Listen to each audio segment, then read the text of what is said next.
यजुर्वेद एकादशी सूक्त 3 10वां मंत्र। ओम उत्सादेभ्य कुब्जं प्रमुदे वामनं द्वाभार्ये स्त्रामं स्वप्नाय अंधम अधर्माय बधिरं पवित्राय भिजुषं प्रज्ञानाय नक्षत्रदर्शम् आशिक्षायै प्रश्निनम् उपशिक्षाय अभिप्रश्निनम् मर्यादै प्रश्न विवाकम्। मंत्रार्थ। उत्सादेव्य उत्सादों के लिए, नाश करने वाले को, प्रवृत्त हुए के लिए, कुब्जम कुवज क्रोध करने वाले को, प्रमुदे प्रमुद के लिए, प्रबल आनंद के लिए, वामनम वामन को, द्वाभर्य द्वारों के लिए, आच्छादन के लिए, स्तरामम स्तराम को, स्वप्नाय स्वप्न के लिए, निंद्रा के लिए, अंधम अंध को, अंधकार को, अधर्माय अधर्म के लिए, बधिरम बधिर को, पवित्राय पवित्र के लिए, विजिसम विभज को, विसज को, वैद्य को, प्रज्ञानाय प्रज्ञान के लिए, उत्तम ज्ञान के लिए, नक्षत्र दर्शक को, आशिक्षायै आशिक्षा के लिए, अच्छे प्रकार विद्या ग्रहण के लिए, प्रश्निनम प्रश्नकर्ता को, उपशिक्षाया उपशिक्षा के लिए, अभिप्रश्निनम अभिप्रश्निन को, सब ओर से बहुत प्रश्न करने वाले को, मर्यादा के लिए, न्याय अन्याय की व्यवस्था के लिए, प्रश्न विवाक प्रश्नों के विवेचन कर उत्तर देने वाले को प्राप्त करें। भावार्थ। उत्सादेभ्य का शब्दार्थ उत्सादों के लिए होगा। उत उपसर्ग सहित सद धातु का अर्थ नाश करना भी होता है। इसका अर्थ नाश करने वाले को प्रवृत्त हुए किया गया है। ऐसे लोगों के लिए कुब्ज अर्थात क्रोध करने वाले की कामना की गई है। कुब धातु का अर्थ क्रोध करना, कोप करना होता है। इसी से ही कुब्ज शब्द को निष्पन्न माना गया है। द्रव्य धातु का अर्थ वर्ण करना, स्वीकार करना, आच्छादन करना होता है। इसका भावार्थ आच्छादन किया गया है। द्वाभर्य का अर्थ द्वा अर्थात द्वारों, अर्थात जिसके द्वारा या जिसकी सहायता से कार्य किया जाता है, उसके लिए भी हो सकता है। इसी प्रकार अन्य शब्दों को भी समझने का प्रयास करना चाहिए। निरुक्त। उत्सादेभ्य उत उपसर्ग, सद का अर्थ बैठना, उत का अर्थ साध नाश करना, उत्साद का अर्थ नाश करना। कुब्जम में कुब धातु क्रोध करना, प्रमुदे में प्र उपसर्ग मुद धातु का अर्थ आनंद होना, वामनम में वा का अर्थ चलना, गंध होना, द्वाभर्य में द्वि धातु वर्ण करना, स्वीकार करना, आच्छादन करना, स्त्रामम में जाना, सरकना, स्वप्नाय में स्वप धातु सोना, निंद्रा लेना, अंधम में अंध धातु नेत्र बंद करना, अंधकार होना, अधर्माय में अ अर्थात नहीं, ध्री का अर्थ धारण करना, बधिरम में बद्ध धातु बांधना, हिंसा करना, पवित्राय में पू धातु पवित्र होना या करना, विजिषम में विसर्ज चिकित्सा करना, प्रज्ञान्याय में प्रय उपसर्ग ज्या धातु का जानना, नक्षत्र दर्शन में नक्ष का अर्थ जाना, आना, पहुंचना, जानना, पाना, दृश्य का अर्थ देखना, आशिक्षाई में आ उपसर्ग का अर्थ विद्या ग्रहण करना, सीखना, सिखाना, प्रश्नम में धातु का अर्थ पूछना, प्रश्न करना, प्रश्न का अर्थ विस्तार करना, उपशिक्षाया में उप का अर्थ समीप उपसर्ग है, शिक्ष धातु का अर्थ है विद्या ग्रहण करना, सीखना, सिखाना। अभिप्रश्नम में अभि का अर्थ है अभिमुख, विशेष, प्रमुख, सभी और, सर्वथा उपसर्ग है।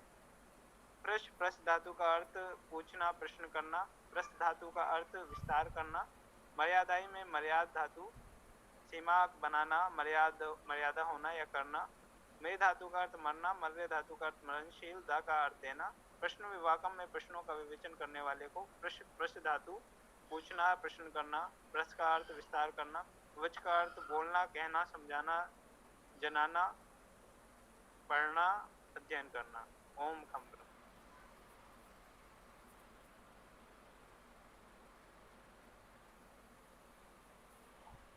ओम खम ब्रह्म। यजुर्वेद अध्याय 30 मंत्र 10। इस यजुर्वेद अध्याय 30 में उस विभाग के मंत्र हैं, अर्थात समाज में बसने वाले लोगों के कार्य विभाजन के विषय में बताया गया है। शताधिक विभिन्न प्रकार के कार्यों व्यवसायों का वर्णन किया गया है। पूरे अध्याय में इस 10वें मंत्र में भी अनेक कार्यों व्यवसायों विभिन्न प्रकार स्वभाव के लोगों का वर्णन किया गया है। ओम उत्सादेभ्या कुब्जम प्रमुदे वामनम द्वारभ्या श्रामम स्वप्नाय अंधम अधर्माय बधिरम पवित्राय भिषजम प्रज्ञानाय नक्षत्रदर्शम आशिक्षाय प्रश्निम उपशिक्षाया अभिप्रश्निनम मर्यादाय प्रश्न विवाकम। ये कह रहे हैं उत्साद के लिए, उत्सादों के लिए, उत्सादेभ्या बहुवचन तृतीया विभक्ति है। उत्सादों के लिए उत उपसर्ग है, साध धातु है, सद बैठना, उत्साद उखाड़ना नाश करना का अर्थ होता है, उत्पाटन करना, उत्साद करना। उपसर्ग लगने से धातुओं के अर्थ कुछ विशेष हो जाते हैं, ऐसा तो हम लोग मानते ही आए हैं। कम जाना और आगम आना बहुत प्रचलित उदाहरण है हमारे समझने के लिए। तो साध का अर्थ तो बैठना, निश्चित होना हो सकता है, गति करना भी होता है, परंतु उस साध का अर्थ उखाड़ना, उच्छेद करना, नाश करना हो सकता है। उत्सादेभ्या जो नाश करने को प्रवृत्त हैं, उनके लिए कुब्जम क्रोध करने वाले को हम चाहते हैं। पूरे अध्याय का भाव ये है, प्रत्येक मंत्र में हम बताते हैं कि इस कार्य के लिए, इस उद्देश्य के लिए हमें ऐसे लोगों की आवश्यकता है। उत्सादों के लिए जो उत्साद हैं,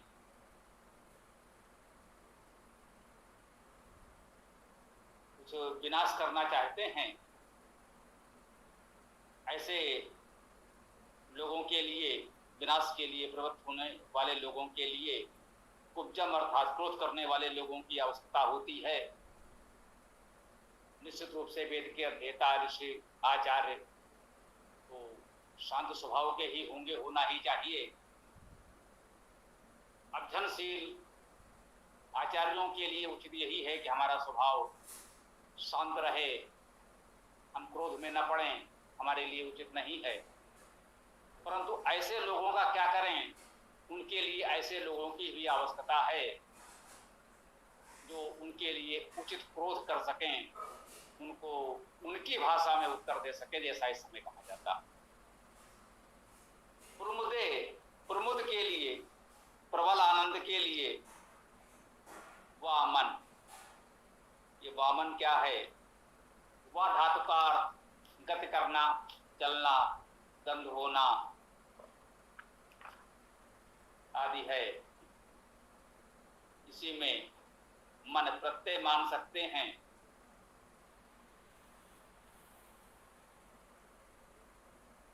वामनम, वम धातु तो यहाँ ग्रहण नहीं की जा सकती, तो प्रमुदे वामनम जो गति गंध से युक्त हैं, उनकी आवश्यकता है विशेष आनंद के लिए। कुछ विशेष उत्तम गतियों से, सुगंध से हमें आनंद प्राप्त होता है, स्वाभाविक है। द्वारभ्याश्रामम, द्वारों के लिए, आच्छादनों के लिए श्राम की आवश्यकता बताई गई है।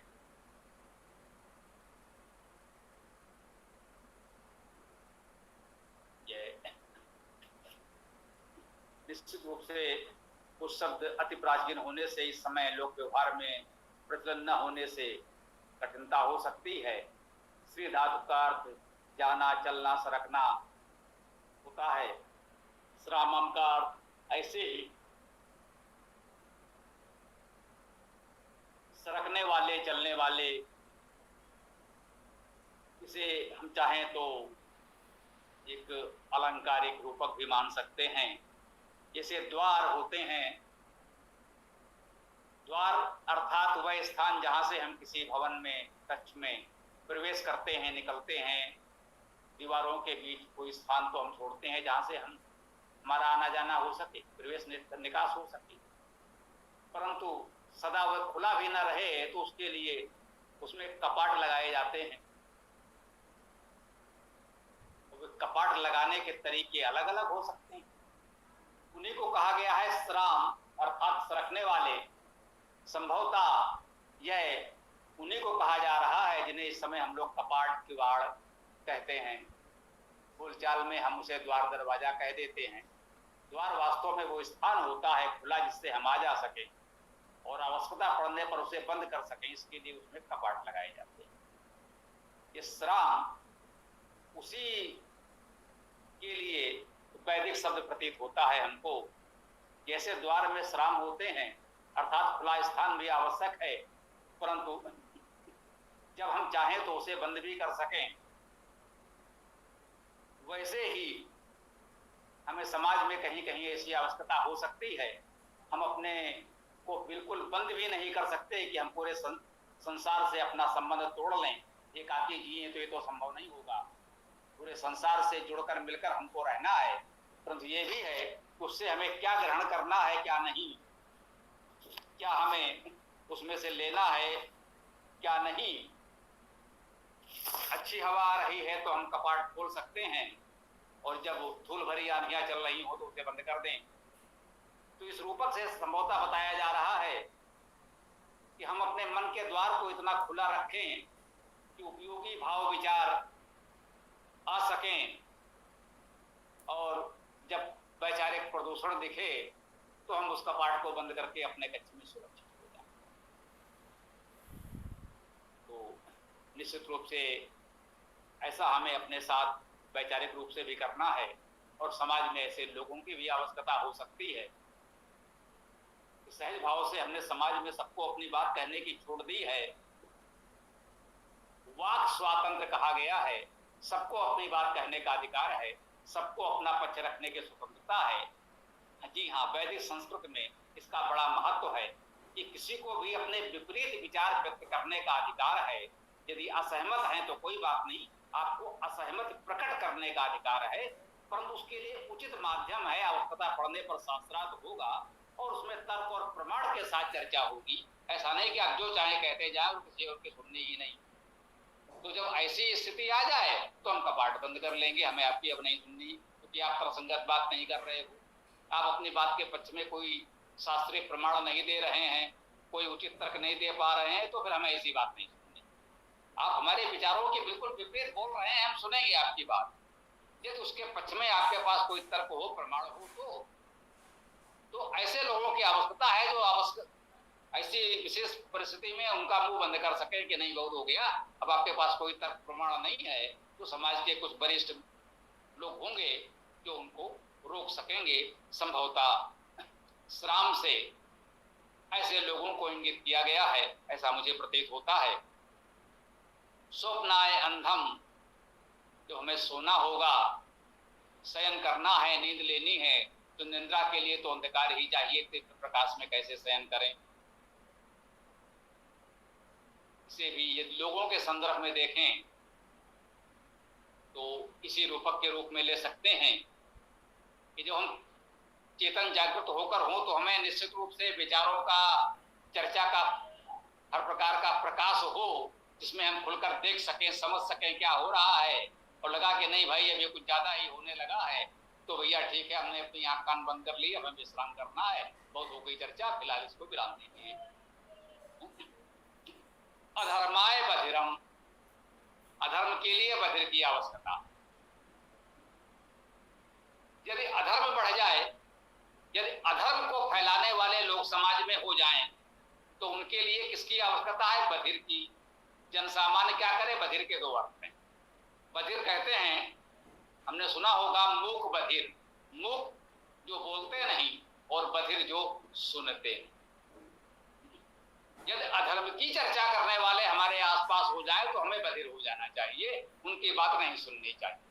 धर्म चर्चा हो तो हम सुनेंगे, जब अधर्म चर्चा होगी तो नहीं सुनेंगे, फिर हम बधिर हो जाएंगे।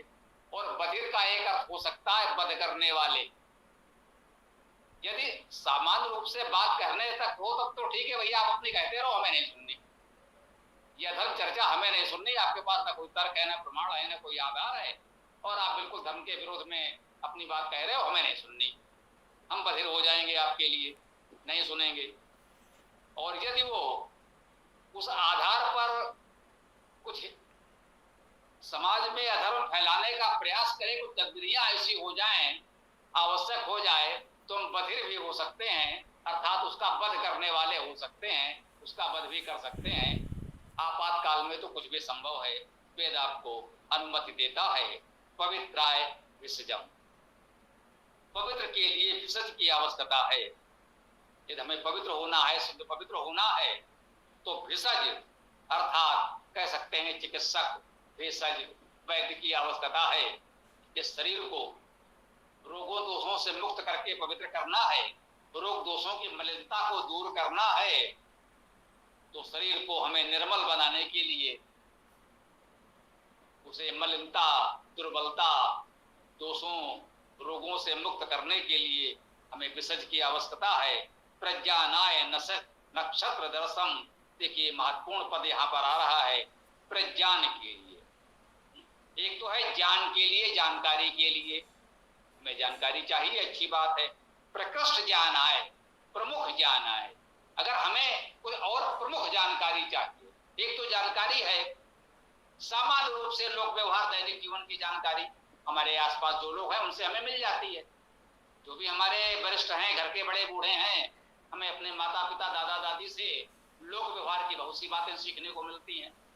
हमें अपना जीवन कैसे जीना है, क्या करना है, क्या नहीं करना है, क्या उचित है, क्या अनुचित है, ऐसी बहुत सी बातें हम अपने माता पिता, दादा दादी से सीखते हैं। जो हमारे और अग्रज हैं उनसे सीखते हैं, कुछ सामान अपने अध्यापकों से भी सीखते हैं। परंतु कुछ विशेष जानना है तो कुछ उन विशेष विषयों के विशेष जानकारों की आवश्यकता है। कह रहे हैं नक्षत्र दर्शन, जो इन नक्षत्रों को देखने वाले हैं, इन नक्षत्रों की गतियों को समझने वाले हैं, उनकी आवश्यकता है विशेष जानकारी की।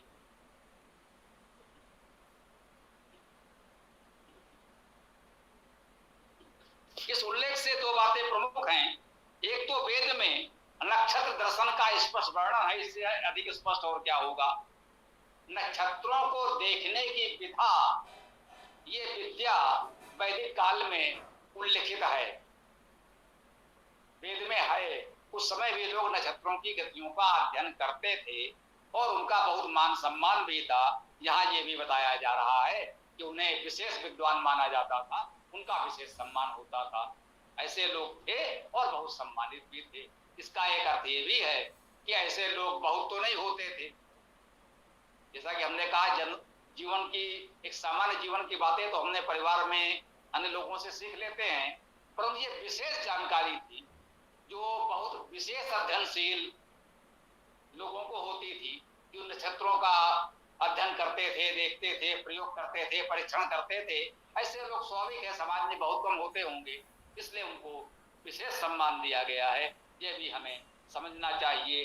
अशिक्षायै प्रश्निम, उपसर्ग है समन्ता, संपूर्ण शिक्षा के लिए तो सीखना है। जैसा कि ने कहा कि प्रारंभिक शिक्षा वर्णमाला, पुस्तकों को पढ़ना, बोलना, सुनाना, एक प्राथमिक शिक्षा तो हम सहज भाव से अपने परिवार में ले सकते हैं, पड़ोस में ले सकते हैं, अपने निकट के किसी भी पाठशाला में ले सकते हैं।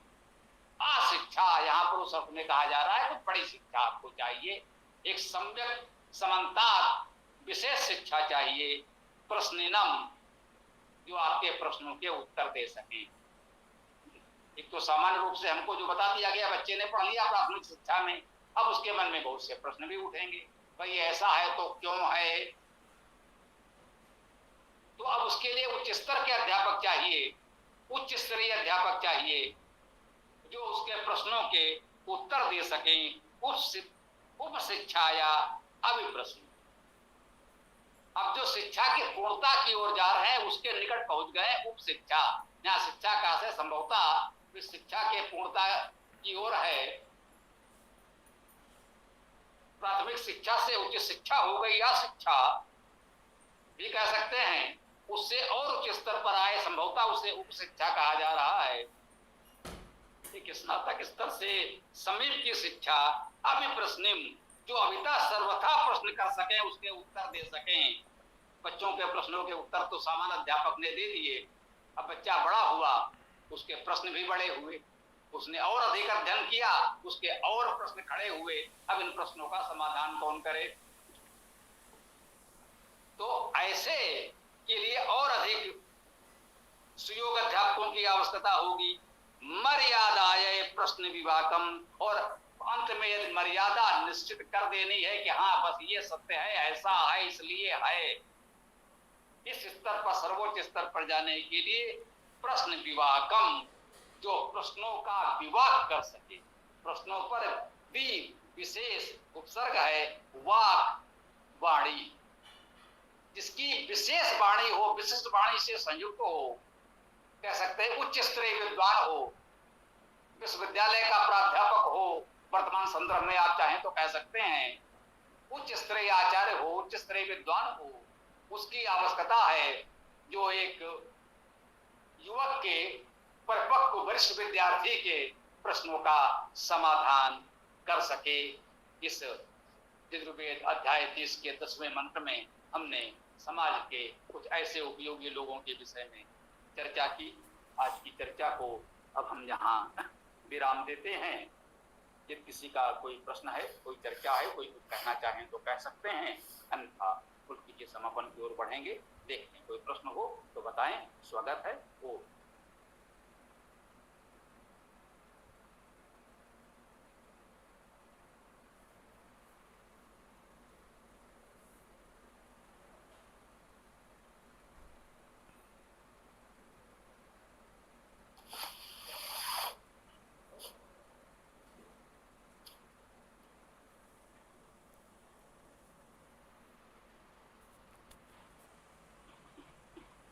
देखो भाई, कोई प्रश्न नहीं है तो फिर समापन की ओर ही बढ़ें।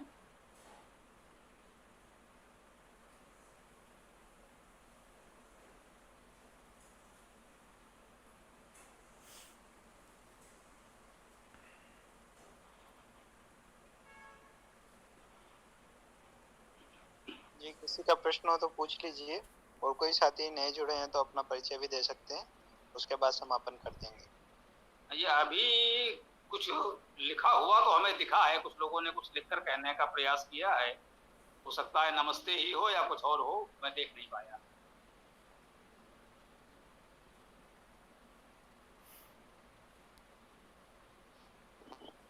नहीं गुरुजी, वो स्क्रीन का बोला था मैंने, और किसी ने नहीं बोला।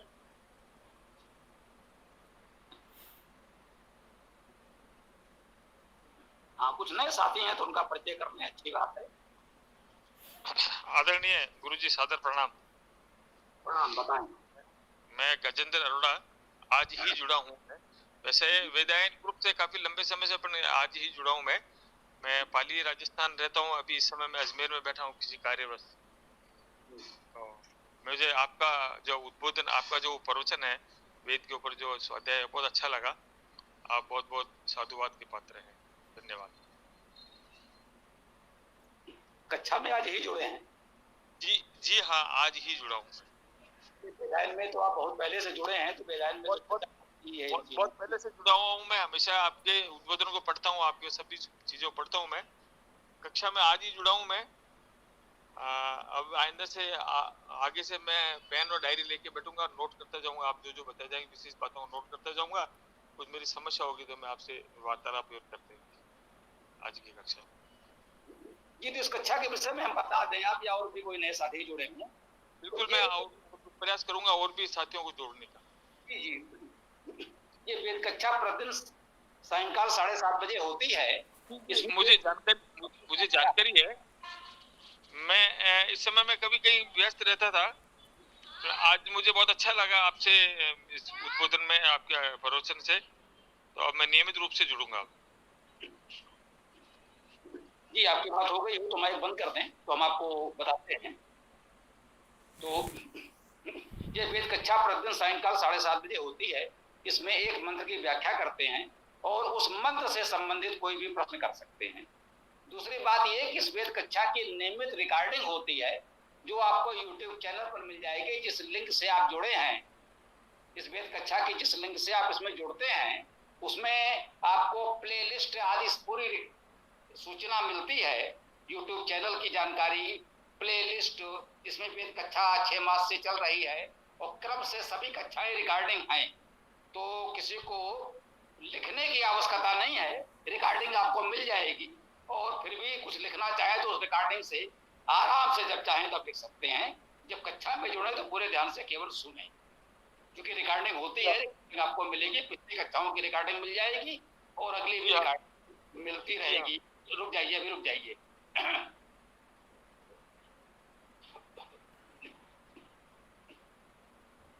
और प्रत्येक रविवार को प्रातः 11 बजे विशेष सत्र होता है, जिसमें सनातन धर्म से संबंधित कोई भी प्रश्न कर सकते हैं। सायंकालीन कक्षा 7 दिन होती है, रविवार भी होती है। उसमें एक वेद मंत्र की चर्चा होगी और उस मंत्र से संबंधित प्रश्न ही कर सकते हैं, अन्य कोई प्रश्न नहीं कर सकते सायंकालीन कक्षा में। रविवार की प्रातःकालीन 11 बजे की कक्षा में उस खुला सत्र होता है, उसमें कोई भी प्रश्न कर सकते हैं। ठीक, अब ये मेरी बात पूरी होती है। आप कुछ कहना चाहें कह सकते हैं, कुछ और साथी नए जुड़े हैं वे अपना परिचय दे सकते हैं, फिर समापन करेंगे। ओ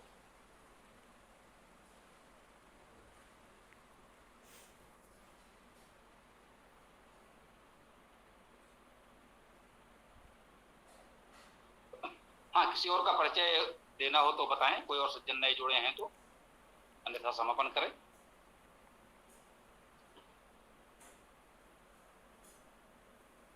जी, समापन करता हूँ मैं।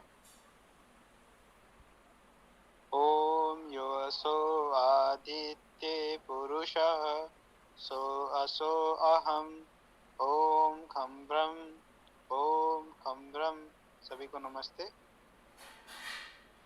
सादर नमस्ते। ओम यो असो आदित्य पुरुषः सो असो अहम्